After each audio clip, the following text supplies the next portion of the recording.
Hi, I'm Adam with DroneNerds, and welcome to today's webinar on ACSL SOTEN inside the modular drone ecosystem. And before we get started, a few friendly reminders. Questions will be entertained at the live Q&A after the presentation, so please use the Q&A menu option at the bottom of your screen to submit your questions. This webinar will be recorded and available online after the live event, so please feel free to share this content with your network. After the webinar ends, you'll be presented a brief survey, so please complete this and provide your honest feedback. It really helps us improve.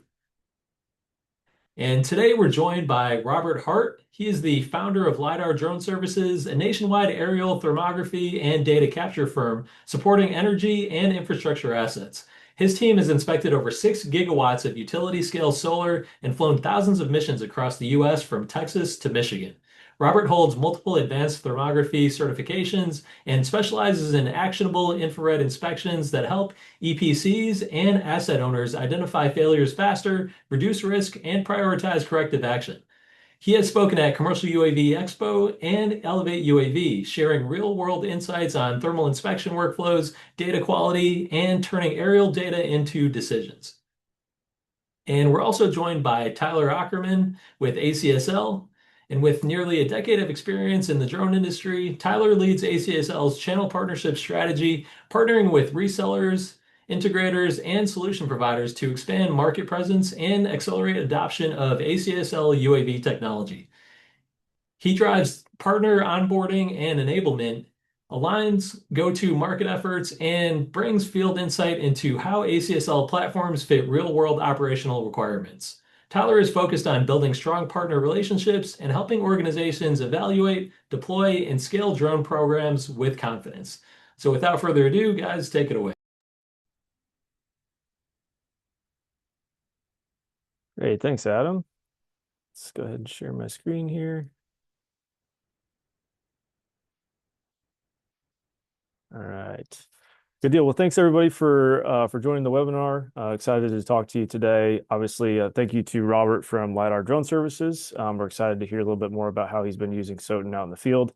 And then obviously thank you to DroneNerds for hosting the webinar and being a great partner for ACSL. So as Adam mentioned, today we're going to take a look at the ACSL SOTEN kind of inside the modular drone ecosystem and specifically look at how drone service providers like LiDAR Drone Services can use it across multiple different use cases, specifically mapping and inspection uses. So happy to dive into that. Before we go any further, we just wanted to give you a little bit of background information for those of you who maybe aren't familiar with ACSL as a company. So a little bit of company background. We were established back in 2013, started out of a laboratory at a university in Tokyo called Autonomous Control Systems Laboratory. So we were established back in 2013. We've been listed on the Tokyo Stock Exchange back in 2018. And in 2020, we started the development of SOTEN. So it's been around for a little while. It's obviously come a long way, but it started out of a grant project from the Japanese government. In 2023, we entered the US market and have had kind of a slow approach to the US market on purpose. We really focused on capturing as much customer feedback as we could over the last couple of years and have made some great strides and brought some really cool products to the US market, which we're really excited about talking about today. In late September of 2024, we announced our newest payload that we've come out with, which is we refer to as SAMO, which is in partnership with FLIR, but it's a 640 by 512 radiometric thermal sensor with a 64 megapixel optical. So really excited to bring that to the market. That was based off of a lot of early feedback that we got from our customers here in the US. In early 2025, we partnered with Almo as our US distributor to be able to support the growing demand in the US market and continue to build out our dealer network from there to include partners like DroneNerds. And then our most recent release was our new smart controller, which we call Titan. Fully NDA compliant, was kind of our second iteration of a smart controller that we brought to the US. And the feedback on that has been very positive so far. With that, I'll turn it over to Robert to do a quick intro on LiDAR Drone Services. Hey, thanks, Tyler. As Tyler had said, my name is Robert Hart. My company is LiDAR Drone Services. We are based out of Central Michigan. Even though we're based out of Central Michigan, we are fortunate enough to do work all over the country. So we've been flying missions from Texas to up here to Michigan, from the East Coast and out west. Um, so we specialize in thermal inspections, but we also have a few different clients that have us do construction monitoring and mapping of sites, and then sprinkled in with a little bit of LiDAR work. Even though our name is LiDAR, it's actually an acronym that stands for Long Wave Infrared Detection and Anomaly Recognition.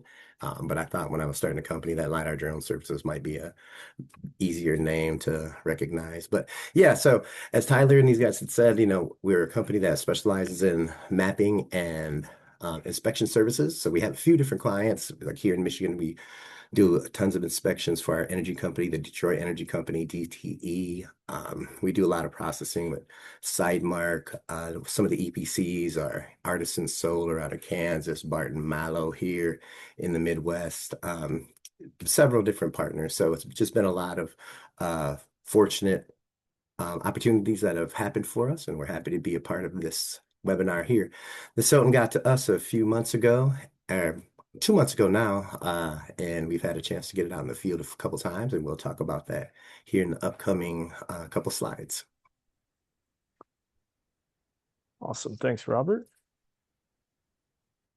So again, to kind of circle back on SOTEN, so for some of you who maybe aren't familiar with the platform, I just wanted to do a quick overview of the hardware itself. So SOTEN is an NDAA compliant platform. We're also AES 256 encrypted.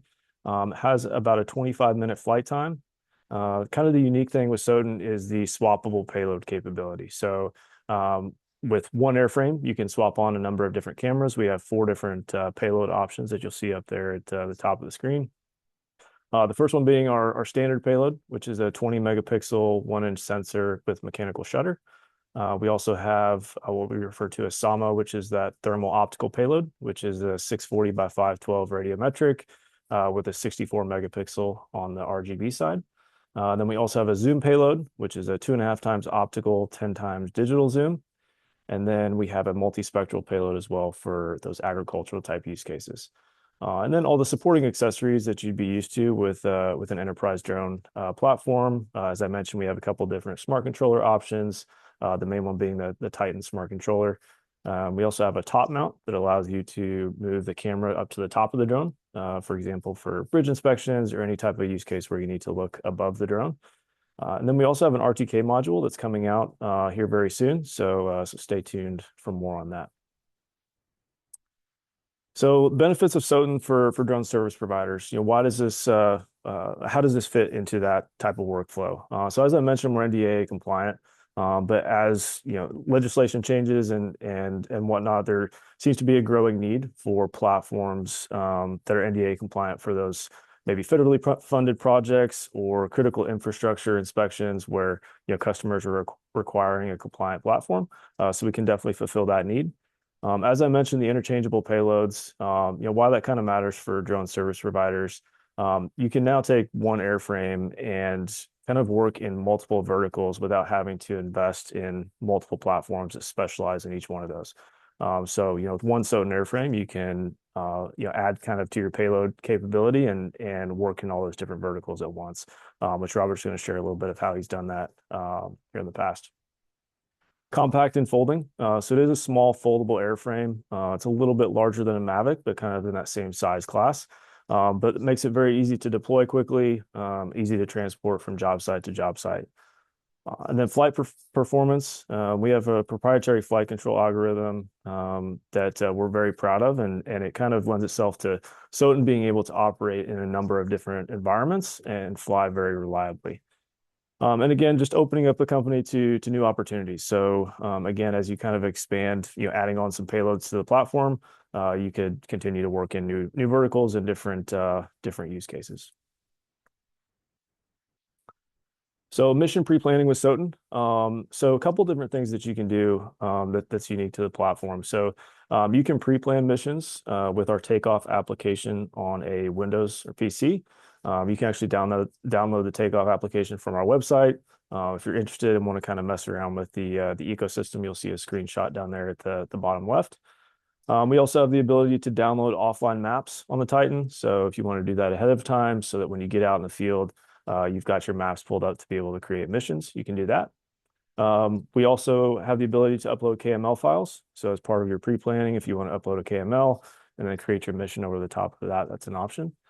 And then we also, the high nit controller, it's a 1500 nit. You'll see the picture there at the right. If you are out in the field and need to plan a mission kind of on the go, having that high nit touchscreen to be able to do that quickly and easily is really important. So with that, I'm going to kind of turn it over to Robert to talk about how he's using this platform and how with a couple of different payloads, he's able to move from one job site to another and kind of work in those different types of verticals with one airframe. So this first one he's going to talk about at a solar farm, we were using the SOTEN with the Titan Smart Controller and then the SAMO payload. So with that, I'll turn it over to Robert to walk us through this. Thanks a lot, Tyler.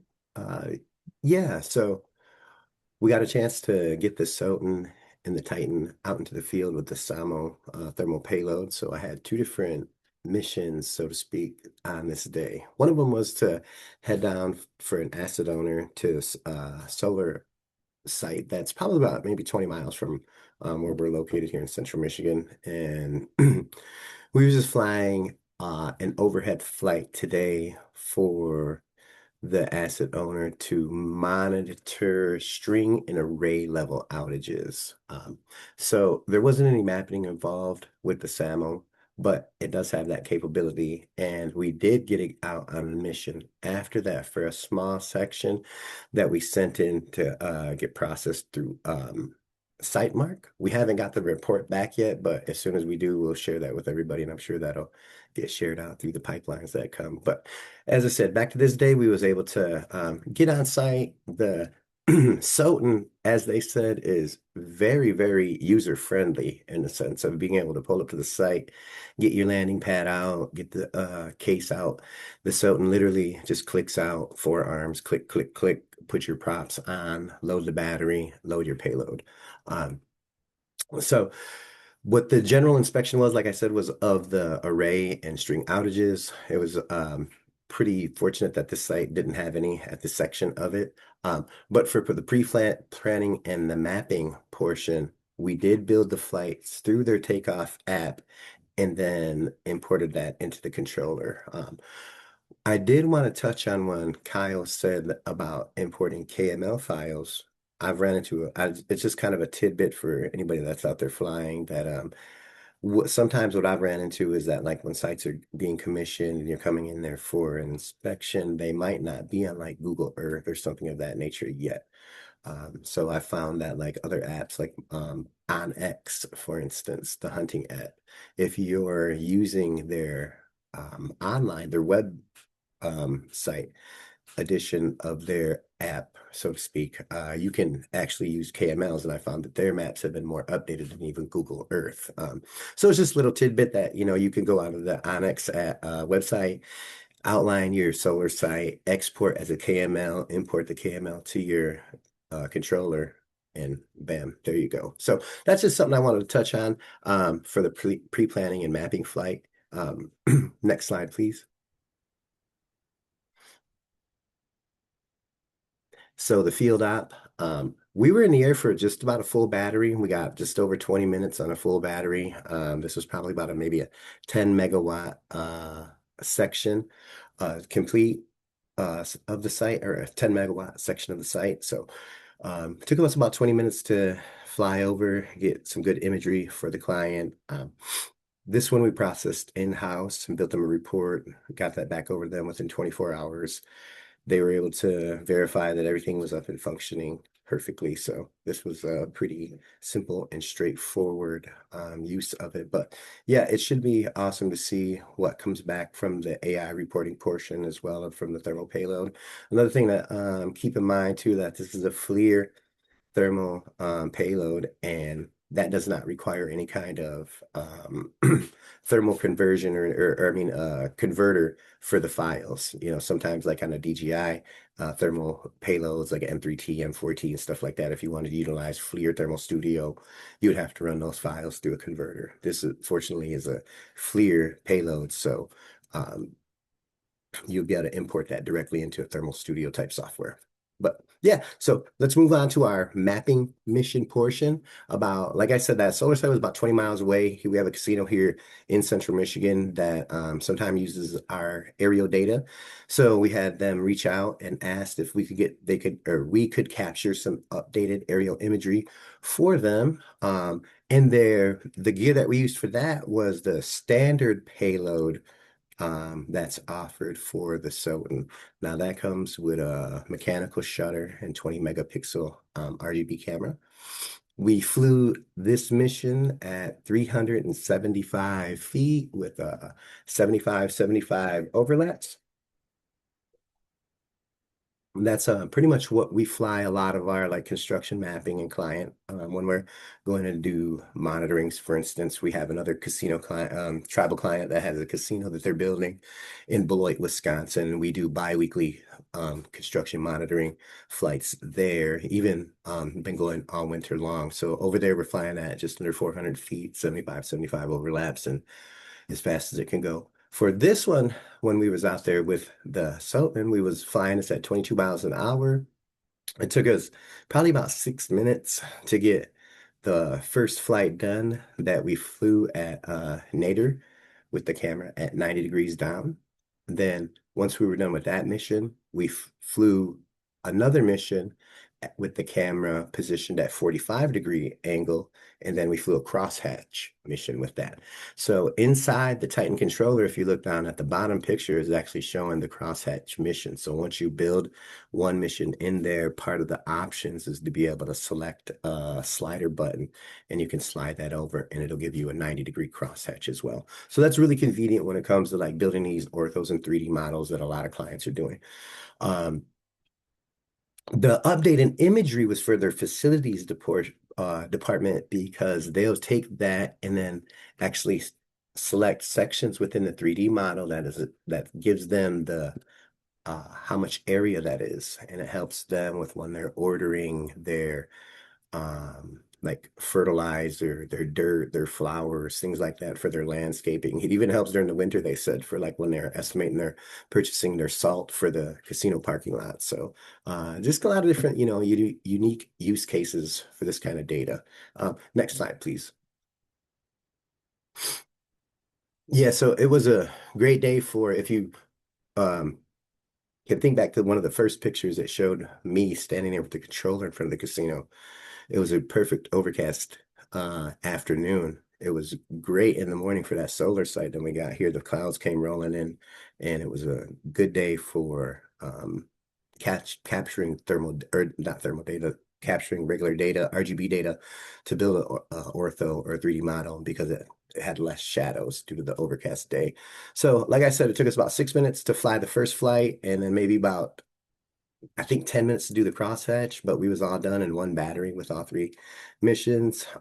Captured just over 308 photos, and the deliverables was a 3D model and a 2D orthomosaic. Next slide, please. And it should be a sample of the 3D model. And I do want to send a thank you and a shout out to my good friend Matus at Hoverworld Productions for processing the ortho in the model. He was able to do that for us on a kind of a really rapid turnaround basis. So we always utilize him when we can. He's awesome at what he does. And yeah, this is the 3D model that we built for them. Like I said, this was just something that they utilize for updated imagery, things within their facilities department and maintenance department. So yeah, it was a really cool day. Just to touch back on what we had, seen for ourselves, was that it was great to be able to deploy with a single drone, had multiple payloads. We was able to flip-flop from a thermal solar mission straight into a mapping, imagery mission. Not only did we capture imagery for the ortho and the 3D model, but we also captured, just still imagery of, different items that they had on kind of like a little checklist for us to go through. But yeah, overall, it was a great day out there in the field with the SOTEN. Awesome. Thank you, Robert. Appreciate the insight there. With that, I think I'm going to stop sharing here, and I'll turn it back over to the DroneNerds team and see, let's take a look at our Q&A here. Adam, I'll let you take it away. Well, great. Thank you very much, Tyler and Robert. Let's see. Uh, so the first question, is the SOTEN on the green list? Yeah, great question. So it's not currently on the green list. We have started going down that path, but we are fully NDA compliant, and there's a kind of a pathway for us to move that direction with some of this changing legislation. So not currently, but we're going down that road. Okay. And next question is, will firmware updates continue to be available for the ACSL SOTEN with the existing FCC ban against future foreign drone products? Yeah, good question. So the good thing is, the SOTEN is already cleared. It's not affected by the FCC ban. It's already, cleared by the FCC here in the United States. So some of that legislation is more focused towards future products, which again, we have a pathway for ACSL products to be sold in the United States. So no big worries there. But to answer your question, no issues with future firmware updates. We'll continue to service SOTEN and come out with new functionality with firmware updates coming in the future. And is the SOTEN compatible with DroneSense, or will it be anytime soon? Currently, no, but we're definitely open to those conversations. If you have a specific need like that, we're happy to work with third-party companies to do full integration. So nothing currently, but definitely on the roadmap in the future.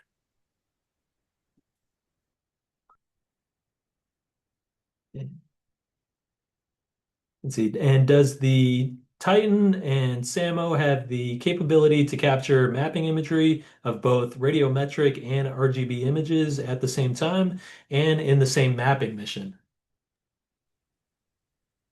Chris, Francisco, I'll turn that one over to you guys. Maybe you can talk a little bit more about how the data is captured with that payload specifically.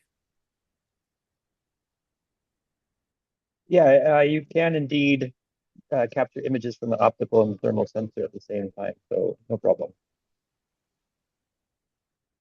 Great. Just 1 second here.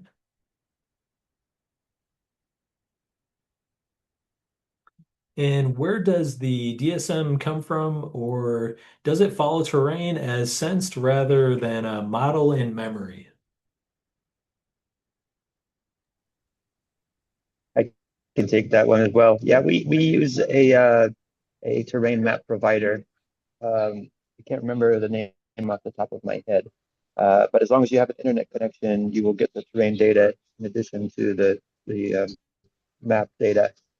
It's not we use Mapbox typically for the map data, so it's not Mapbox that's providing that. It's a different provider, but I can't remember the name. You can also download that for offline. I believe there's a bug in the latest version of our takeoff application that's preventing some users from downloading the terrain data, but that will be fixed in the next release. And the next question is, what is the timeline for the RTK module? I'll take that one as well. We are currently aiming for an April release. So we are doing our best. We do have some sample units in the US at the moment. We're doing some testing to make sure that it works in the US. It's already working in Japan. And if all goes well, then we will be able to release it in April. And the next question is, what kind of obstacle avoidance is available?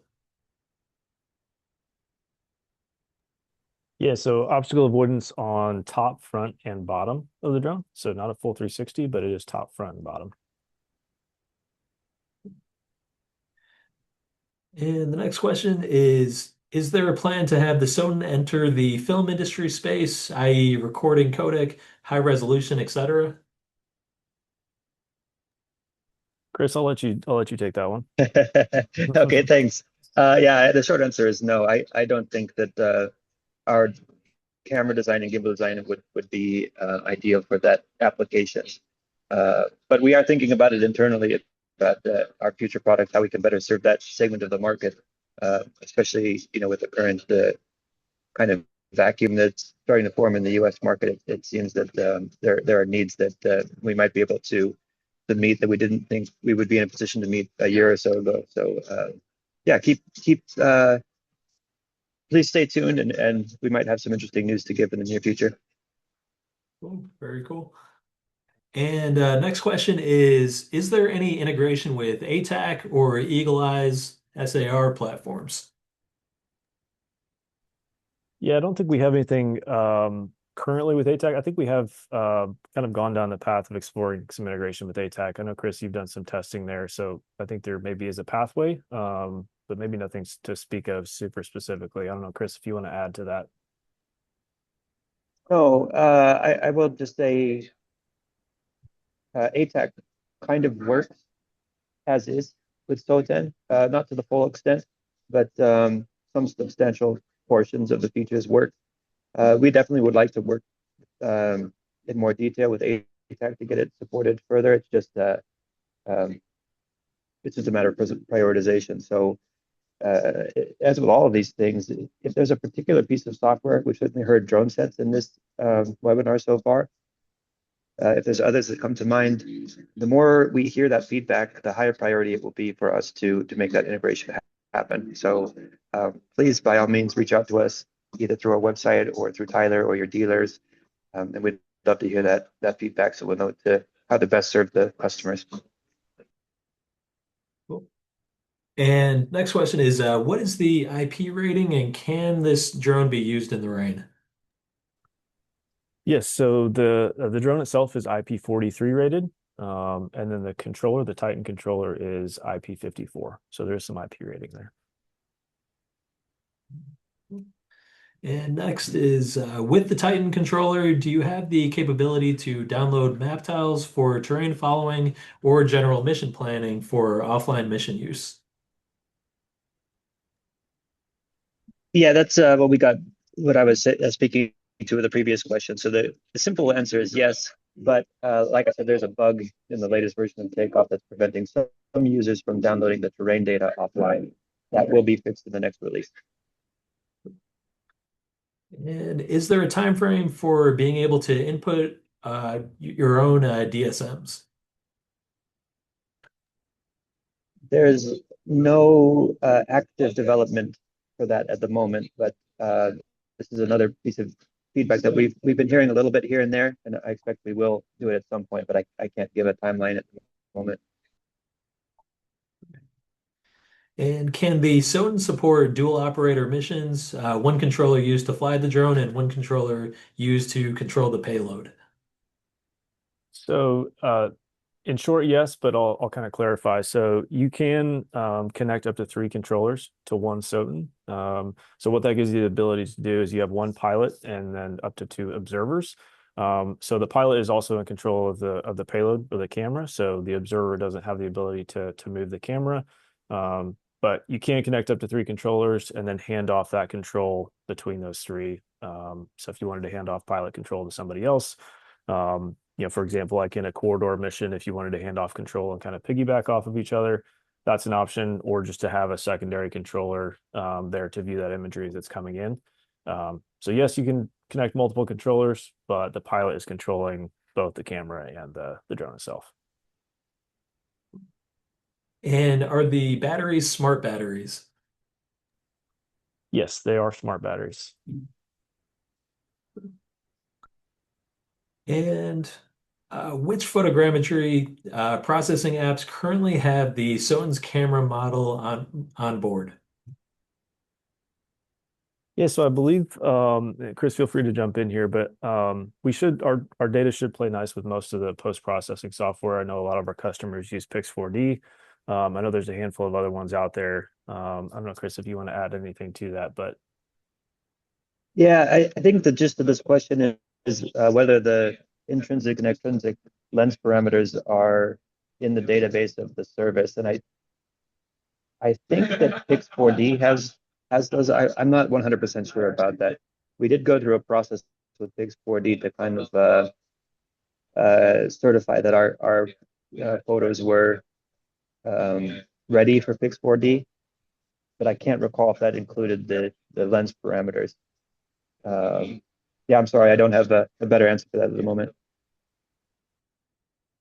No problem. And the next question is, with the RTK module, will it be released with the base station that can be connected, and will it be able to be run with Ntrip? Yeah, it will be exclusively Ntrip. So obviously that'll work fine with services like the state provided services for RTK correction data. For base stations, as long as it's a base station that can do Ntrip casting, I know that the MLID base stations can do that, then it should work fine. You essentially just need to provide your Ntrip URL and credentials, and you should get the correction data through the controller to the drone. And next question is are there any plans to add accessories such as speakers or spotlights? Yeah, so nothing on the immediate roadmap necessarily from ACSL, but we are talking to a couple of different third parties. So there may be some opportunities to, to your point with a speaker or spotlight. I would say stay tuned. We may be adding some of that in the future. And can the drone video be seen by remote observers on a phone, iPad, or laptop? Yeah, good question. So there'd be a couple of ways that you can do that. We do have an HDMI out on the controller, so you could use that as a video source to pipe into a streaming software. Nothing natively to ACSL as far as a streaming, but there's definitely some third-party softwares that we could either integrate with in the future or use that HDMI feed to send into a streaming service. And also, are there any new cameras coming down the line, like a higher resolution EO camera or a LiDAR sensor? Yes, nothing on the immediate roadmap, I think that we could speak of. But that is the nice thing with SOTEN is, we can continue to develop payloads just the way that it's built. So nothing to speak of at this point, but definitely not out of the question either. And does the SOTEN have remote ID capability? Yes, it is remote ID compliant.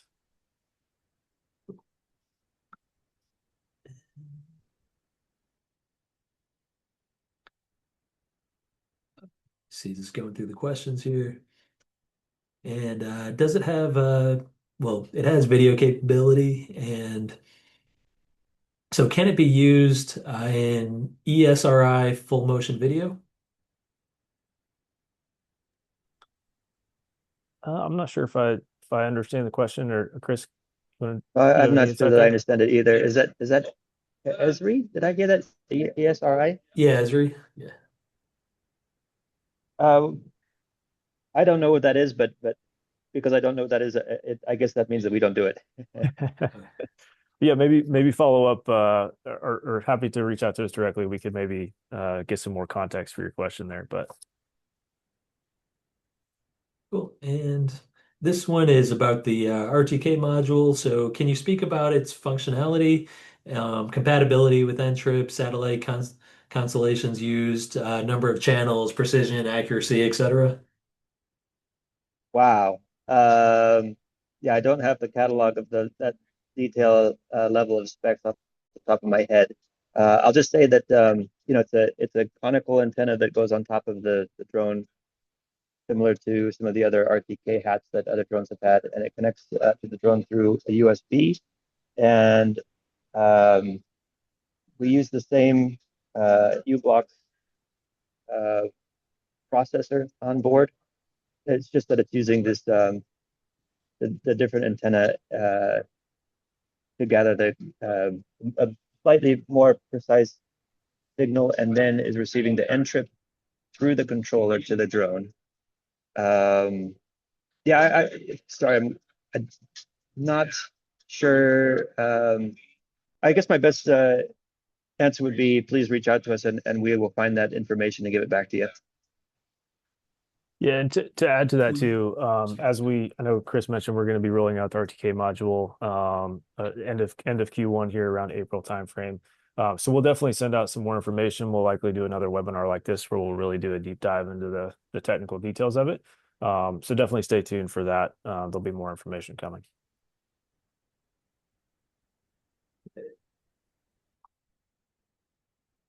And does the SOTEN have subject tracking? No, so currently no subject tracking built into our software. Okay. Yeah, we'll And just what is the add briefly that typical, oh, sorry. that's something we could relatively easily do if we have demand for it.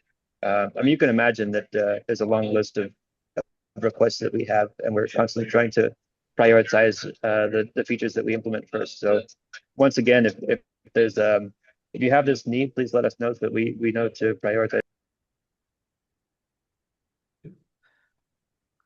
And which industries are you seeing the most demand from right now?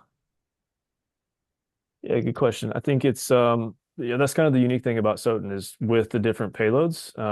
But, we're seeing a lot of interest across all the verticals, I would say. But I think SOTEN really lends itself well to that, mapping and inspection type use case. We have a lot of utility and energy customers, using SOTEN for inspections. Public safety is another growing one for us, especially with the new SAMO payload. And then agriculture has been kind of a new and exciting one for us with our multispectral payload in that NDAA compliant category. I know there's not a lot of options out there for a small platform with a multispectral, so that's definitely been one that's growing quickly as well. So I know that doesn't really answer your question, but it's a little bit of everything, I would say.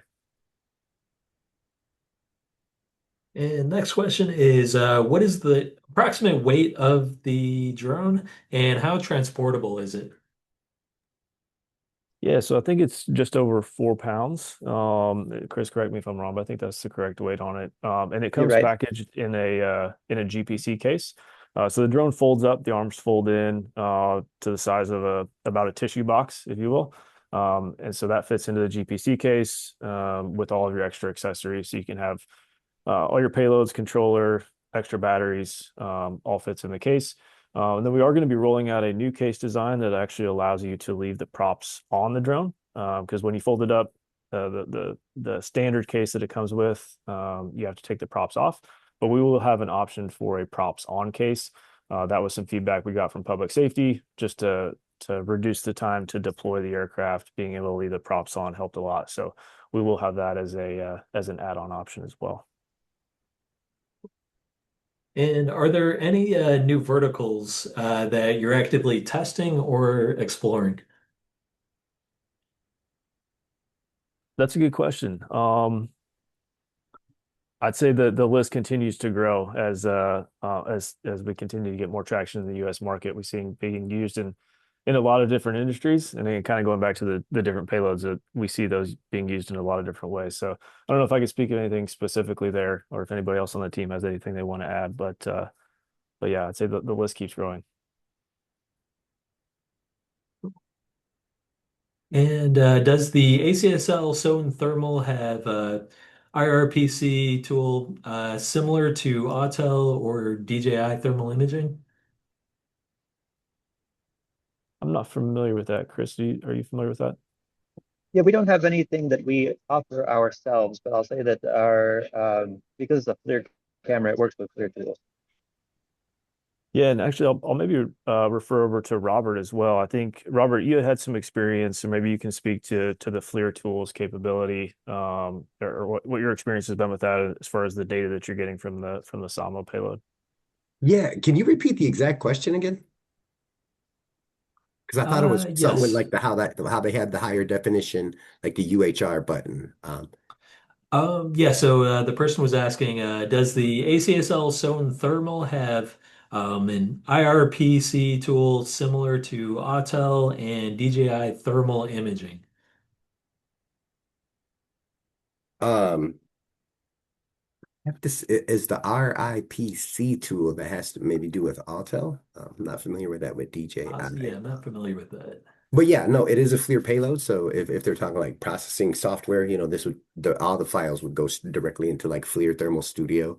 Thermal Studio does have a free sign up version that even allows you to make basic reports with that. So, and then another thing too to add in is that they will be releasing an update that will have MSX, which is actually part of a FLIR camera, like where they pull the outline from the RGB portion of the camera and actually overlay that to the thermal.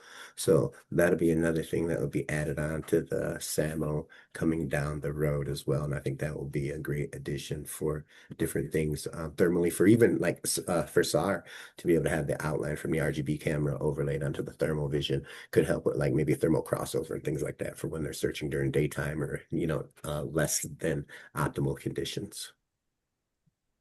Thanks, Robert.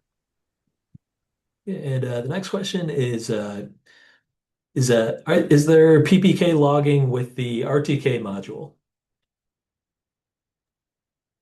Not with SOTEN, I'm afraid. The way that it was architectured when we started developing it in 2020, we don't really have a good way to do PPK logging. So SOTEN will be an RTK only.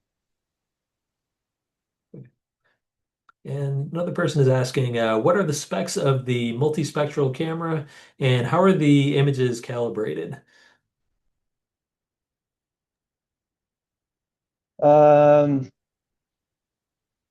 I'm not sure. That's a pretty deep question, but I'll just say that our multispectral camera is near IR, green and red only. So it's a 3-band plus a daylight sensor so that you know the luminance that you're working with.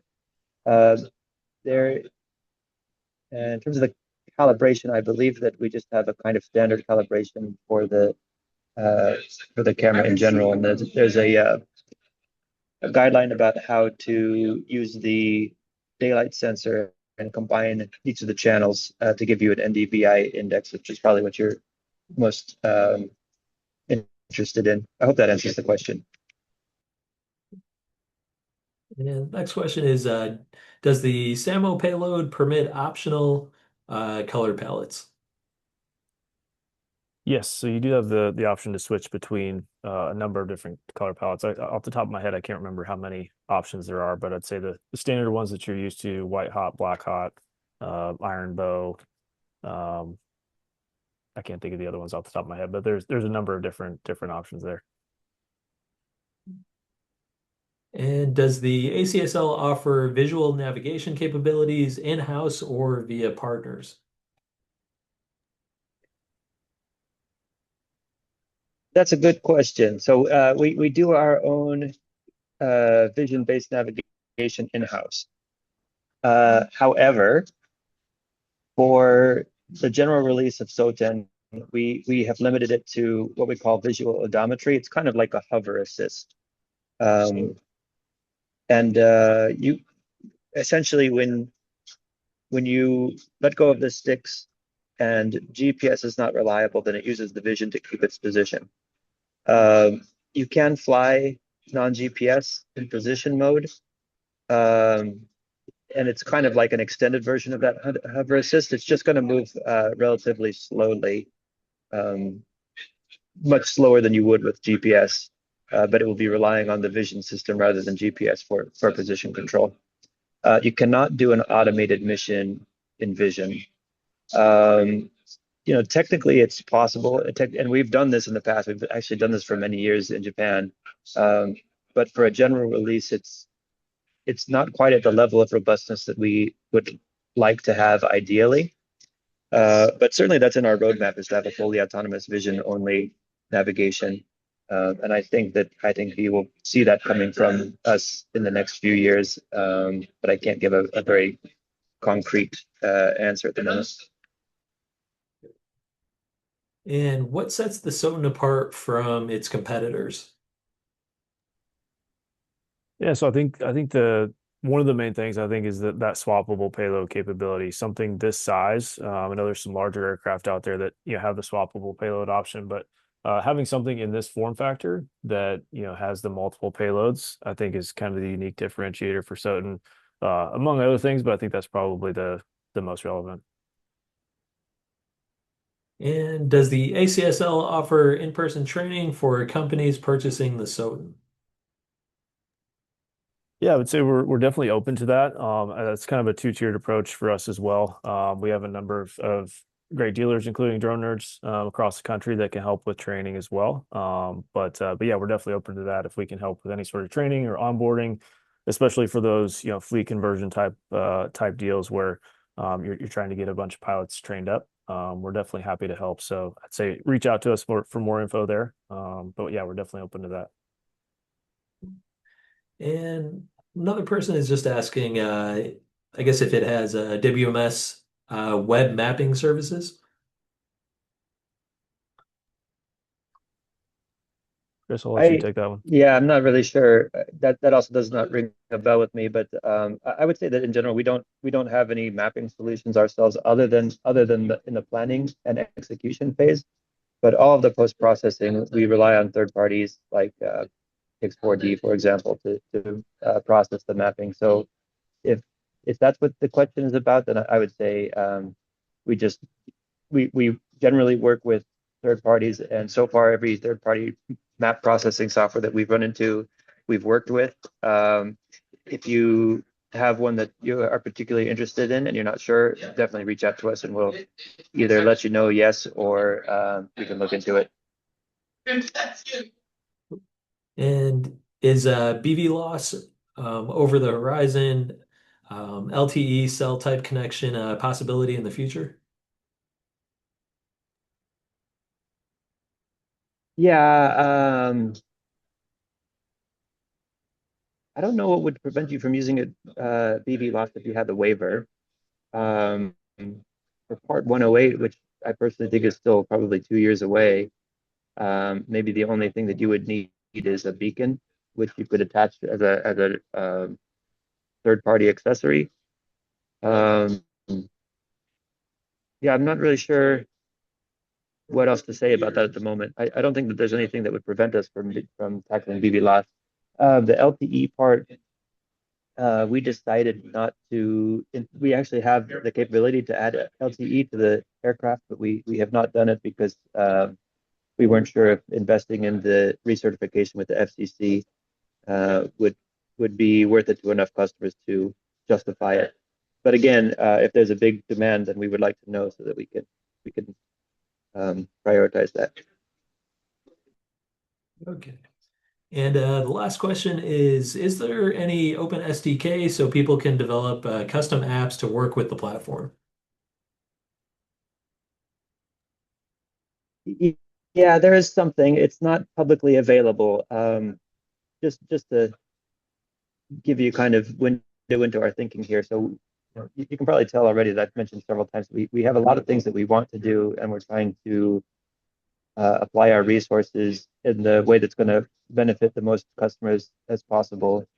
So we're really we're in a phase where we're picking and choosing our battles until we, hit it big and have an opportunity to reinvest a lot into more resources. So long story short is we decided not to make this publicly available because we'd like to work with the most select partners that we can give enough attention to answer their questions and make sure that we do a proper integration. We're a little bit worried that if we make it public that our attention is going to be stretched a bit too thin and we'll end up not being able to get a quality integration with anybody because we're focused on too many. So the best that we can say right now is please let us know the third-party applications that you'd like us to work with, and we'll do our best to set the priority so that we can get the integrations that will help the most customers as early as possible. I hope that answers the question. Yeah, definitely. So yeah, that's all the time we have for today. Now, if we didn't get to your question, make sure to email us at experts@dronenerds.com. So thank you, Robert, and everyone from ACSL for joining us today, and we hope you all have a great day. Thanks, everyone. Thank you.